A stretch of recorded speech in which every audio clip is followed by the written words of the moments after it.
नमस्कार, बहुत स्वागत है आपका आश्रम यूट्यूब चैनल पर। जिन्होंने चैनल को सब्सक्राइब नहीं किया हो कृपया सब्सक्राइब कर लें। आइए आज का विषय हम शुरू करते हैं।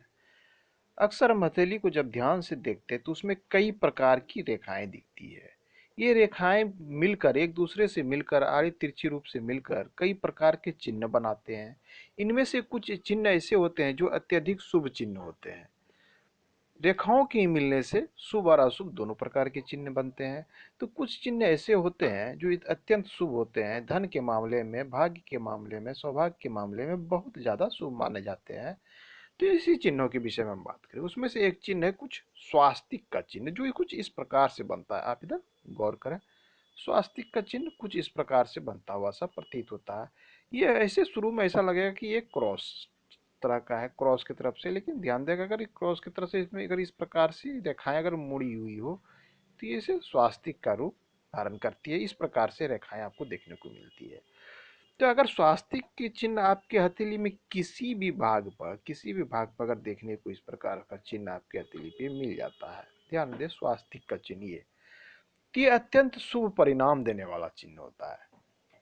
स्वास्तिक का चिन्ह जो है बहुत ही शुभ होता है। इसके विषय में शास्त्र में कहा गया है कि स्वास्तिक का चिन्ह जो है सामुद्रिक ज्योतिषी के अनुसार जिनकी हथेली पर स्वास्तिक का चिन्ह बनता है, यानी जिस जातक की हथेली पर, वे धन के मामले में बहुत ज्यादा सौभाग्यशाली होते हैं। खास करके धन के मामले में बहुत ज्यादा भाग्यशाली होते हैं।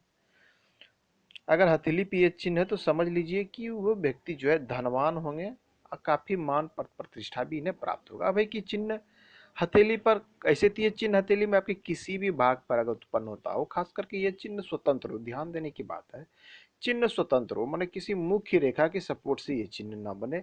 ये चिन्ह ऐसा बने कि ये लगे कि ये खुद एक क्रिएट हुआ है, ना कि किसी मुख्य रेखा के सपोर्ट से क्रिएट हुआ है। तो अगर स्वतंत्र चिन्ह अगर गुरु पर है तो गुरु पर्वत के गुण ये समावित करते हैं। अगर इस चिन्ह के साथ साथ आपकी हथेली में एक अच्छी भाग्य रेखा है, सबसे पहले अच्छी आयु रेखा, क्योंकि किसी भी चीज की उपयोग करने के लिए आयु रेखा का पूर्णता होना आवश्यक होता है। अगर आयु रेखा साफ सुथरी और पूर्णता है तो कोई भी शुभ चिन्ह जो है बहुत अच्छे परिणाम देते हैं, उसके बहुत अधिक शुभ फल प्राप्त होते हैं।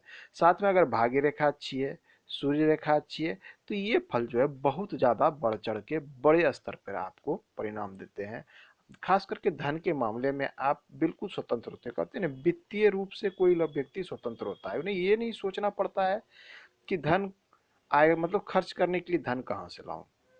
ये कभी नहीं सोचना होगा कि कभी मेरे पास धन कम पड़ रहा है या कुछ खरीदना है तो मैं खरीद नहीं पा रहा हूँ, या सोच विचार कर रहा हूँ। ऐसी स्थिति इनके पास उत्पन्न नहीं होती, क्योंकि स्वास्तिक शुभ चिन्ह होता है, माता लक्ष्मी की विशेष कृपा वाला चिन्ह होता है। तो ये हर चीज में स्वतंत्रता देता है, खास करके धन के मामले में।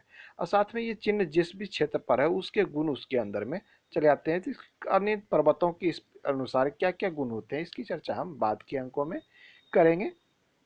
आज सिर्फ हम स्वास्तिक के विषय में बता रहे हैं कि स्वास्तिक का चिन्ह इस प्रकार से बनता है। तो आज के अंक में इतना ही, मिलते हैं अगले अंक में। धन्यवाद।